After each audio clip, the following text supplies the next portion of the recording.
लूका अध्याय 5 वचन 1 से।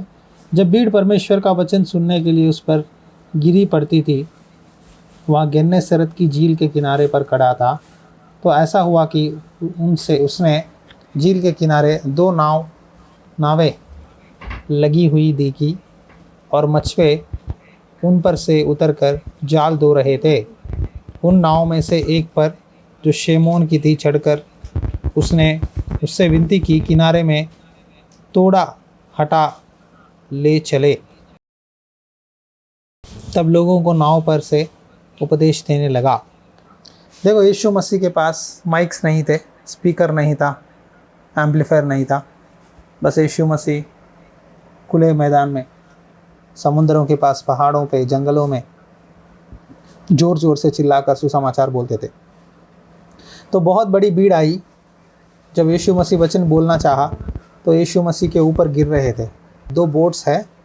एक बोट का जो मालिक था वो अपना जाल धो रहा था। मछुए मतलब मछुआरे, फिशरमैन।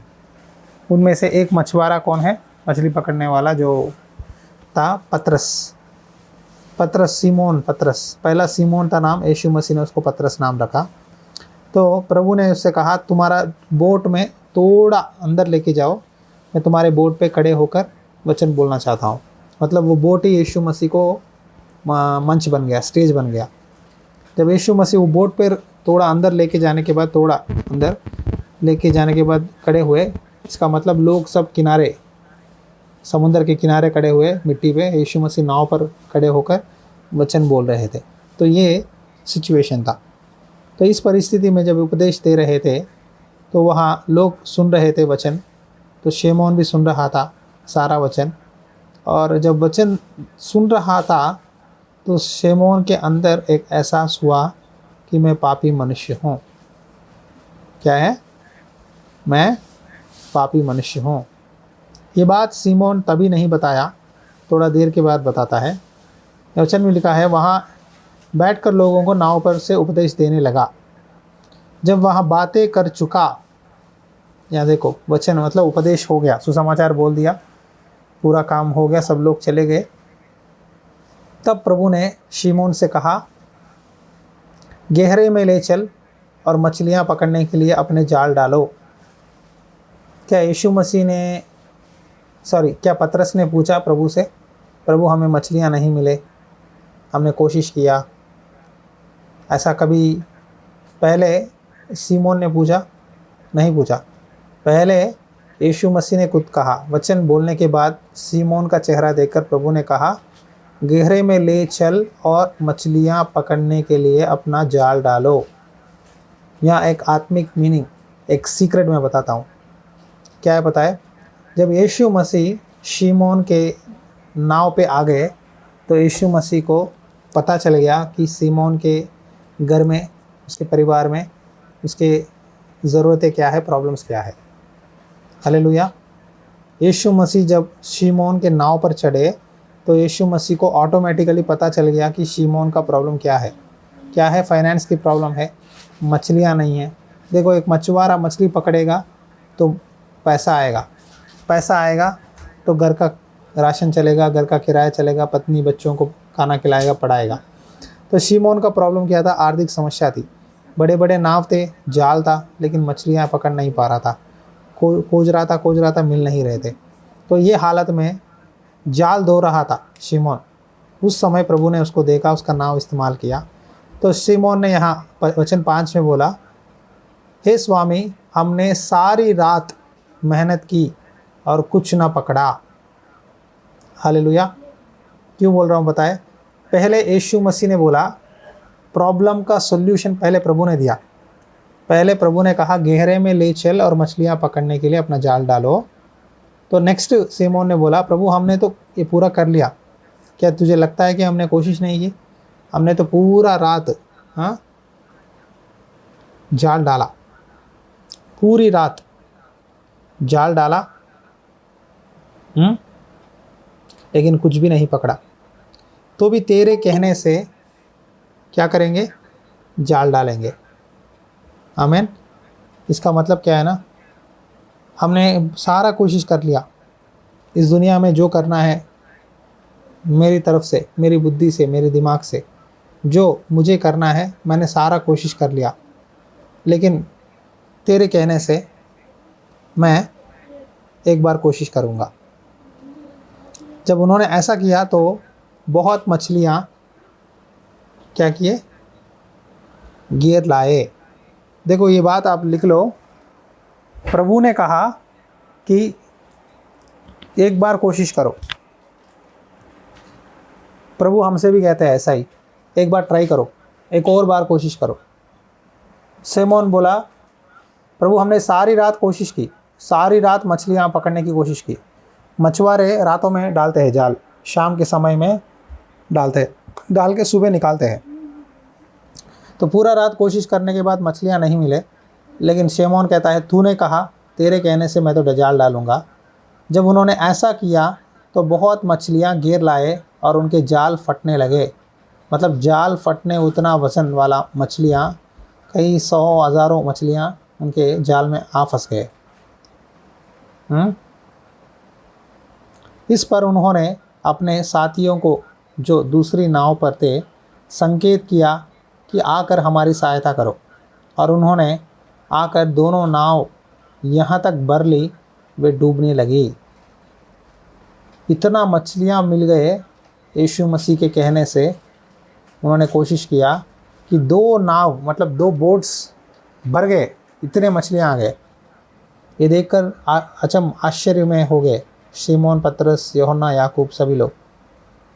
यह देखकर शिमोन पतरस यीशु के पाँवों पर गिरा। कहाँ गिरा? यीशु के पाँवों पर, और कहा, हे प्रभु मेरे पास से जा, क्योंकि मैं पापी मनुष्य हूँ। शिमोन को पता चल गया कि यीशु मसीह पवित्र प्रभु है।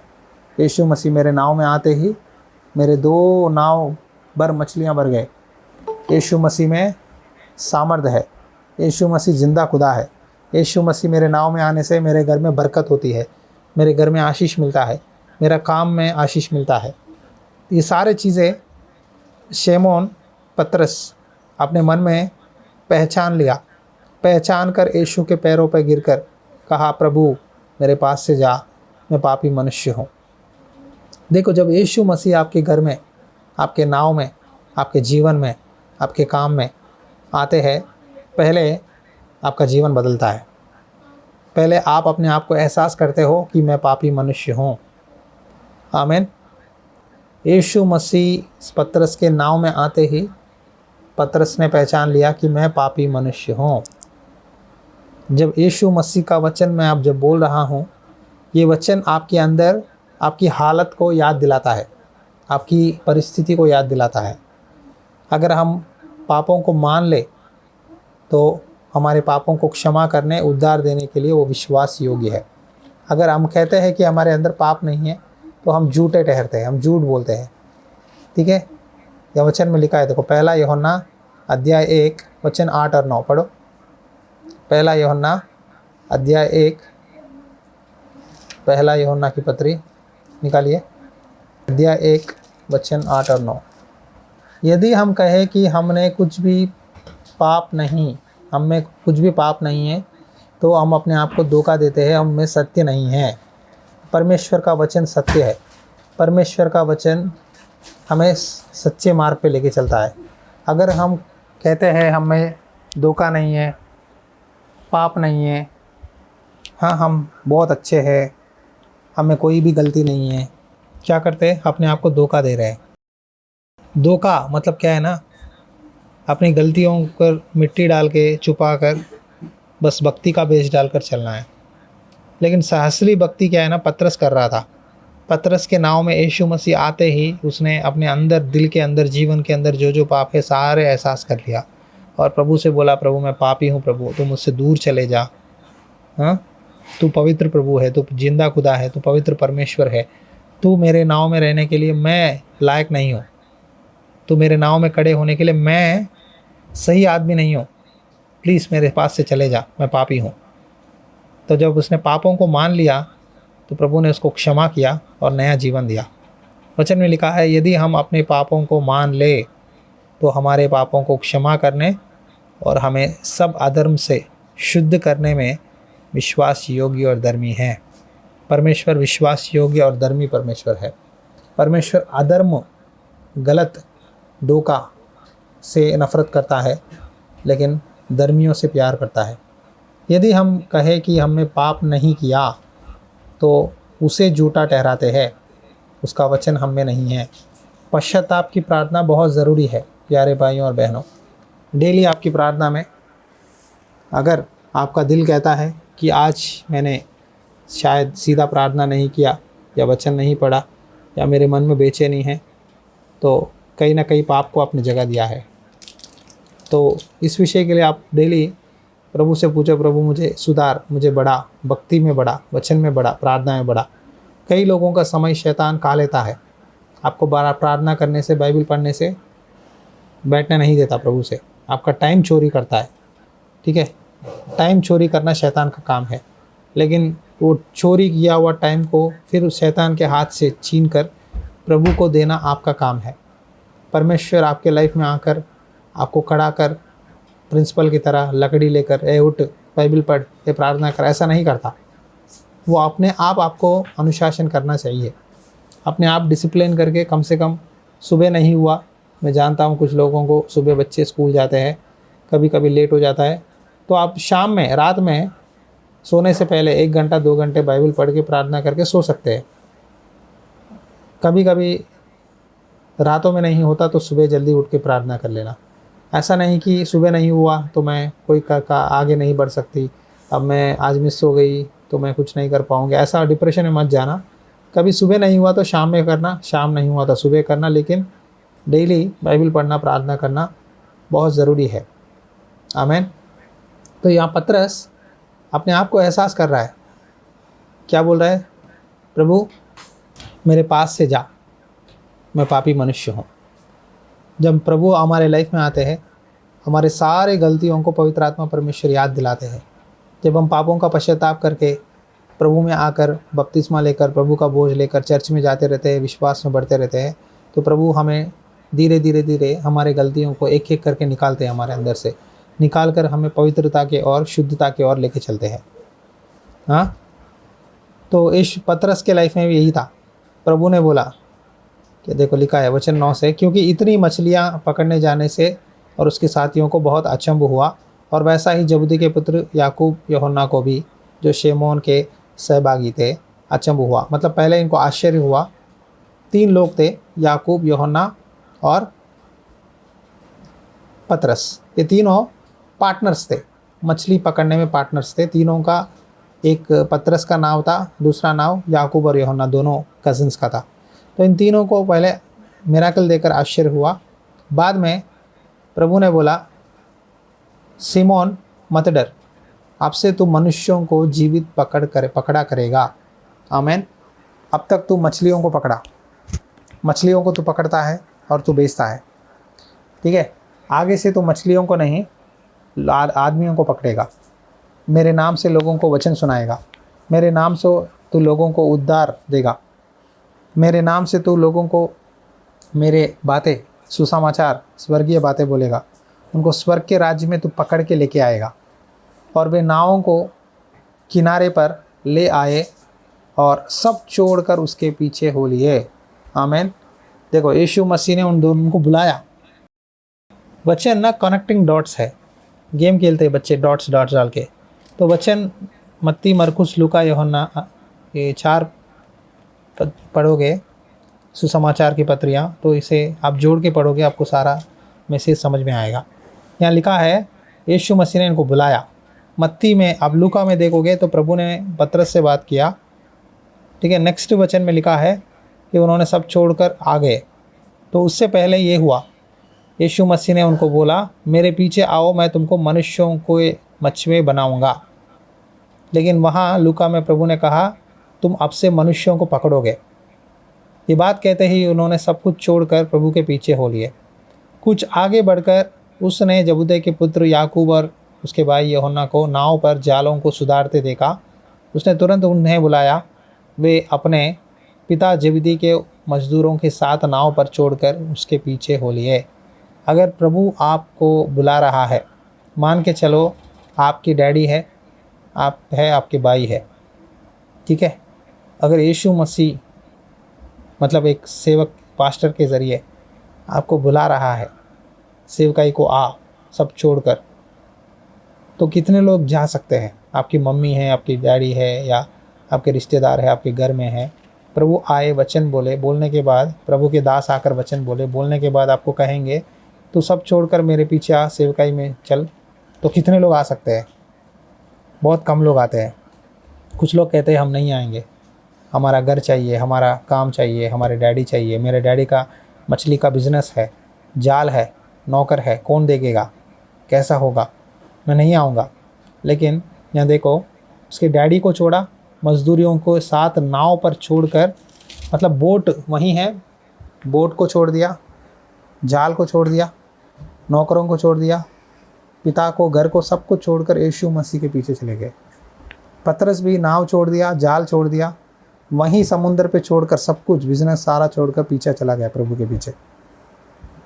हालेलुया। मतलब उनका भक्ति देखो कितना अच्छा है। फर्स्ट एनकाउंटर में, पहली मुलाकात में प्रभु के साथ उन्होंने अपना जीवन प्रभु को दे दिया। एक मिराकिल देखा उन्होंने, बस एक ही मिराकिल, एक ही चमत्कार। वो चमत्कार क्या है? उनके सारे नाव मछलियों से भर गए। कम से कम उन्होंने वो मछलियों को भेजा भी नहीं, वो पैसा क्या किए पता नहीं, ना मछलियों को भेजा है, नहीं कुछ नहीं लिखा है। पूरी रात तो उन्होंने, पहले रात तो पूरा रात कोशिश किया मछली पकड़ने के लिए, पैसे कमाने के लिए, संसार में कमाने के लिए। लेकिन जब यीशु मसीह उनके नाव पे आए, प्रभु ने बताया सुसमाचार, तो उनका जीवन बदला, उनके पाप से छुटकारा मिला, आगे से उनका काम बदल गया, जीवन बदल गया, उनका सेवकाई बदल गया। पहले अपना जीवन जीने के लिए मछलियाँ पकड़ते थे नाव पे, अब वो लोग प्रभु के साथ चेले बनकर प्रभु का सुसमाचार सुनाने के लिए प्रभु के पास, बाइबल स्टडी के लिए, अनुशासन के लिए, प्रैक्टिकल ट्रेनिंग, थियरी नहीं था, प्रैक्टिकली प्रभु के साथ रहकर प्रभु उनको सारे काम सिखाते थे। क्या काम करना है, कहाँ जाना है, क्या लाना है, किससे बात करना है, सब कुछ काम प्रभु ने सिखाया उनको। आमीन। तो आज आप इस छोटी सी मैसेज के ज़रिए प्रभु को अपना जीवन दो। प्रभु को अपना जीवन दोगे, प्रभु आपको खाली हाथ नहीं छोड़ेगा। एक और बात जानने की बात है, प्रभु आपके जीवन में आएंगे तो प्रभु आपके सारे ज़रूरतों को जानते हैं, समझते हैं। जब नाव पे आए, प्रभु ने खुद कहा अंदर लेके जाकर गहरे में जाल डालो। आप एक बार सोचो, प्रभु को आपके डेली चीज़ों पे चिंता है, आपके खाने पे, आपके पीने पे, आपके किराए पे, आपके बिजली के किराए पे, आपका दूध का पैसा, बच्चों की पढ़ाई, सब कुछ प्रभु को ज़रूरी है। आप कभी मत समझो प्रभु को क्या पता, प्रभु को क्या पता है मेरा तकलीफ़, मेरा घर का किराया कितना है, मेरे बच्चों को कैसे पढ़ाऊँ, मेरा घर कैसा चलेगा, मेरे किस्त कैसे चुकाऊँ, मेरे कर्ज़ों से कैसे बाहर आऊँ। ये सारे चिंता आप जो चिंता करते हो आप, लेकिन प्रभु कहते हैं तुम्हारी सारी चिंता मैं देख रहा हूँ, तुम्हारी चिंता मुझे पता है। एक विधवा थी, अकाल के समय विधवा थी, उसके पास थोड़ा आटा था, तेल था। उसने सोचा कि मैं लकड़ियाँ काटूँगी, थोड़ा सा लकड़ियाँ जलाकर 1-2 रोटी खाएंगे मैं, मेरा बेटा, कल से लेकर भूखे मर जाएंगे। लेकिन उसी समय परमेश्वर ने अपने भविष्यद्वक्ता को वो विधवा के पास भेजा, भेजकर बोला तुम जाओ और उस विधवा से पूछो कि पहला रोटी तुम्हें दे। जब पहला रोटी प्रभु के दास के हाथ में रखी, तो उस पूरे अकाल के समय 3 साल वो आटा कम नहीं हुआ, कुप्पी में तेल कम नहीं हुई। पूरे 3 साल वो विधवा, उसका बेटा और प्रभु का दास तीनों वहाँ रोटी खाने लगे। आमीन। जब प्रभु आता है अपने घर में, जब प्रभु अपने दास को आपके घर को भेजता है, आप थोड़ा सा रोटी देते हो प्रभु के दास को, थोड़ा सा पानी देते हो, थोड़ा सा चाय देते हो, तो थोड़ा सा प्रभु का दास आपके लिए प्रार्थना करके, ये आत्मिक अर्थ समझो। प्रभु के दासों को आप जब थोड़ा सा एक टाइम लंच रखते हो, डिनर रखते हो, पानी देते हो, चाय देते हो, जूस देते हो, वो आपके घर में बरकत लाएगा। आमीन। प्रभु ने कहा मेरे दास को तुम जानकर, जो भविष्यद्वक्ता जानकर ग्रहण करे वह भविष्यद्वक्ता का बदला पाएगा। जो धर्म को जानकर धर्म ग्रहण करे वह धर्म का बदला पाएगा। जो कोई इन छोटे में से एक को मेरा चेला जानकर केवल एक कटोरा ठंडा पानी पिलाए, तो मैं तुमसे सच कहता हूँ वह किसी रीति से अपना प्रतिफल ना खोएगा। ये बहुत बड़ा सीक्रेट है। यीशु मसीह के चेलों को जब लोग रोटी दिए, पानी दिए, तो उनका प्रतिफल बहुत बड़ा था। जब यीशु मसीह हमारे नाव में हमारे घर में आएंगे, अपने घर में अपने दास को भेजेंगे, तो आप याद रखो आपके घर में बरकत रहेगा। आपका आटा, आपका तेल, आपका पानी, खाना पीना में बरकत देगा, आपको कमी नहीं होगी। मैं हर घर के लिए जब बंद की मीटिंग जाता हूँ किसी घर में, तो मैं पहला प्रार्थना यही करता हूँ, प्रभु इन्होंने बहुत मेहनत करके हमें खाना खिलाया, ठीक है, जो इनके पास थोड़ा सा है उसमें से हमें ईमानदारी से तेरे दास मानकर तेरे नाम के द्वारा हमें उन्होंने खिलाया। तो मैं यही पूरे मन से प्रार्थना करता हूँ, प्रभु उनके घर में बरकत दे, उनके घर में आटा, तेल, पानी, सारा राशन दे, वो कभी भूखे नहीं रहना है। तो ये मेरी प्रार्थना विषय है। मैं जिस घर के भी जाता हूँ, मैं पहले उनके घर की हालत को देखकर फाइनेंस के लिए प्रार्थना करता हूँ, प्रभु इनकी आर्थिक आशीष दे, इनके कर्जे निकाल दे, इनके घर में खाना दे, इनको कोई कमी नहीं होना है। तो जब दास प्रार्थना करता है तो परमेश्वर सुनता है, बरकत देता है। ये मेरा विश्वास है, मैंने देखा भी है, गवाहियाँ भी सुना मैंने। तो जब यीशु मसीह या यीशु मसीह के चेले प्रभु भेजता है, भेजे हुए लोग आशीषित लोग हैं। जो प्रभु के नाम से आते हैं वो धन्य है। वो लोग आपके लिए जब प्रार्थना करेंगे आपके घर में बरकत आएगा। तो जब यीशु मसीह पतरस के नाव में आया, पतरस को बहुत मछलियाँ आ गए, इतना आ गए कि ये उसका नाव ही नहीं दूसरे का दोस्त का नाव भी भर गया। बाद में पतरस ने बोला, प्रभु मुझे ये कुछ नहीं चाहिए, मुझे तू चाहिए। मछली से, नाव से, जाल से बढ़कर तू बड़ा है, तू चाहिए। आज यीशु मसीह को आप अपना जीवन में कुछ जगह है, कुछ जगहों में आपने प्रभु को नहीं दिया। समय शैतान चोरी कर रहा है। फ़ोन में शैतान चोरी कर रहा है। बातों में, लोगों से, रिश्तेदारों से बातचीत में शैतान आपके ऊपर बढ़ रहा है। तो इन सारे चीज़ों में आप प्रभु को जगह देकर ज़्यादा प्रभु से रिश्ता बनाओगे तो परमेश्वर आपके लाइफ में बड़े बड़े काम करेगा। हालेलुया। तो आज इस वचन के ज़रिए प्रभु आपसे कहते हैं, मैं तुम्हारे सारे ज़रूरतों को जानता हूँ। आपका कोई भी प्रॉब्लम हो, छोटा प्रॉब्लम भी हो ना, आप प्रभु से प्रार्थना करो, प्रभु इस महीना मेरा ये ज़रूरत है। मैं प्रेयर करता हूँ प्रभु से हर महीना, अगर छोटा सा प्रॉब्लम भी है, प्रभु ये महीना मुझे स्कूल फीस भरना है, रेंट भरना है, राशन लेना है, ये काम करना है, मुझे सहायता कर। हाँ, छोटे छोटे प्रॉब्लम्स के लिए भी प्रभु से पूछो, प्रभु देगा। मांगने वालों को पिता सब कुछ देता है। विश्वास से मांगो, हाँ, दीन और नम्र होकर, प्रभु मुझे सहायता कर, प्लीज़ मुझे हेल्प कर प्रभु। एक दोस्त की तरह, एक पिता की तरह, हाँ, एक ब्रदर की तरह, एक माँ की तरह यीशु मसीह से पूछो। प्रभु सही समय पर आपको मदद करेगा, आपकी सारी ज़रूरतें पूरा करेगा। आमीन। तो विश्वास करो कि प्रभु आपको देगा। आप सबको प्रभु देख रहा है।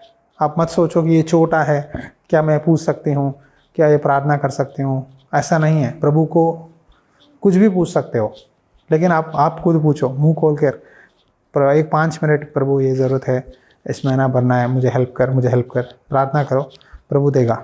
हर महीना मैं ऐसा ही कर रहा हूँ।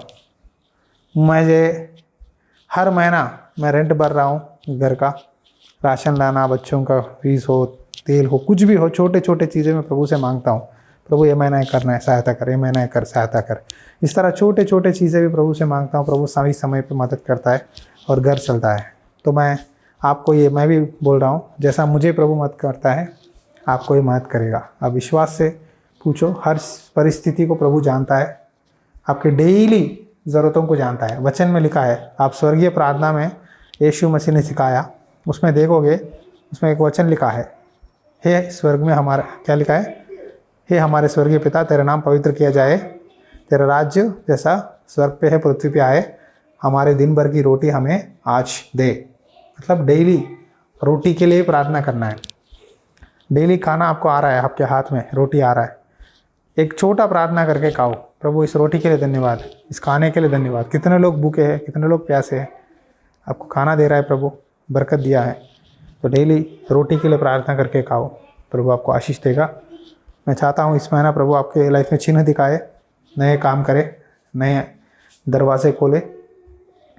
इस महीने यही वादा है प्रभु, ये महीना चिन्ह दिखाए आप सबको।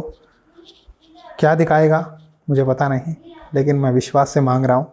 प्रभु ने वादा दिया मुझे इस महीना कि इस महीना इस सेवकाई के ज़रिए सभी को एक चिन्ह दिखाएगा। मैंने रिसीव किया वचन को, आप भी रिसीव करो। प्रभु एक चिन्ह दिखाएगा, आपको कैसा करेगा मुझे पता नहीं, क्योंकि वचन में लिखा है परमेश्वर के कार्य कोई आंख नहीं देखा, कान नहीं सुना, मन में विचार नहीं आया। परमेश्वर कैसा भी करेगा, बस आप देखते रहना, बड़े बड़े काम करेंगे, आप आने वाले समय में गवाही दोगे। हालेलुया। तो इस समय हम प्रार्थना करेंगे, प्रार्थना से मीटिंग क्लोज करेंगे। धन्यवाद यीशु मेरा पिता, धन्यवाद जैसा आपने कहा कि मैं तुम्हें आशीष दूंगा। तू प्रभु हमारी छोटे छोटे ज़रूरत को भी तू जानता है। आपने पतरस को देखकर पहचान लिया कि उसके पास मछलियाँ नहीं हैं, तो आपने कहा तू थोड़ा गहरे में ले चल। आज आप कहते हैं भक्ति में गहरे में जा, प्रार्थना में गहरे में जा, वचन पढ़ने में गहराइयों में जा, मैं तुझे आशीष दूंगा। प्रभु हमें गहराइयों में ले चल, प्रभु अंदर ले चल पिता, आत्मिक उन्नति दे। जो लोग पवित्र आत्मा की वरदानों के लिए मांगते हैं, जो लोग वचन में बढ़ना चाहते हैं, जो लोग तेरा वचन पूरा समझना चाहते हैं, उन सबको प्रभु तेरा पवित्र आत्मा की अनुग्रह दे कि वचन को पढ़े। प्रभु इस महीना सभी के घरों में बरकत दे, कामों में बरकत दे, फाइनेंस को आशीष दे, उनकी सारे ज़रूरतों को पूरा कर, घर में समृद्धि दे परमेश्वर, खाना पीना कपड़े सब विषय में तू आशीष दे। तेरा वचन में प्रभु लिखा है तू जो भी मांगता है विश्वास से मांग, पिता ज़रूर देगा। प्रभु जी प्रार्थना करता हूँ सभी परिवारों को, भाई बहनों को आशीष दीजिए और बरकत दीजिए। फिर कल के दिन उपवास प्रार्थना में हम सबके साथ रहिए और आशीष दे पिता। अपनी लहू से धो ले। ये मीटिंग में जुड़े हुए यूट्यूब के ज़रिए प्रभु वचन सुनने वाले सभी सिस्टर्स ब्रदर्स को आशीष दे, चर्च विश्वासियों को आशीष दे, और भक्ति में सभी को बढ़ा। इस रात तू ही इनसे बातें कर, तेरे दया अनुग्रह देकर तू मदद कर। यीशु के नाम से प्रार्थना करता हूँ, आमीन। पिता का प्यार, पुत्र यीशु मसीह की अनुग्रह और पवित्र आत्मा की संगति सदा आपके साथ बनी रहे, आमीन। चर्च के कंस्ट्रक्शन के काम में प्रभु प्रेरणा दे तो ज़रूर अपना दान बेचकर इस सेवकाई में आप अपना सहयोग दे। प्रभु आपको आशीष दे।